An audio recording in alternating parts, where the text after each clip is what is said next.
नमस्कार दोस्तों, हम आज बात करने वाले पावर स्टार पवन सिंह के बारे में। आप सबको बता दें कि पवन सिंह सभी दर्शकों के दिल पर राज करने वाले, हमेशा बहुत ही कमाल का जबरदस्त धमाल मचाने वाला ब्लास्ट सॉन्ग लाते रहते हैं। इससे पहले कि चैनल पर आप नए हैं तो चैनल को सब्सक्राइब जरूर कर दिए। आप सबको बता दें कि पवन सिंह कोई भी ऐसा शब्द बोल देते हैं कि ट्रेंड करने लगता है, जैसे कि खाली झमकौला से होई। आप सबको बता दें कि ये शब्द इंस्टाग्राम पर पूरा बवाल मचा रखा था। आप सबको बता दें कि पवन सिंह का एक और गाना आया है जो कि आते ही पूरा यूट्यूब पर धमाल मचा दिया है बहुत ही कम टाइम में। आप सबको बता दें कि उस सॉन्ग का नाम है मेहरारू मिलल गाय।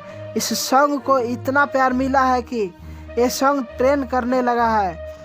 आप सबको बता दें कि ये सॉन्ग मात्र 24 घंटों में कमाल कर दिया है। ये सॉन्ग अभी भी 5 नंबर पर ट्रेंड कर रहा है म्यूजिक सेक्शन में। इस सॉन्ग को पवन सिंह और शिवानी सिंह गाए हुए हैं। आप सब अपना कमेंट बॉक्स में ज़रूर बताएं। धन्यवाद।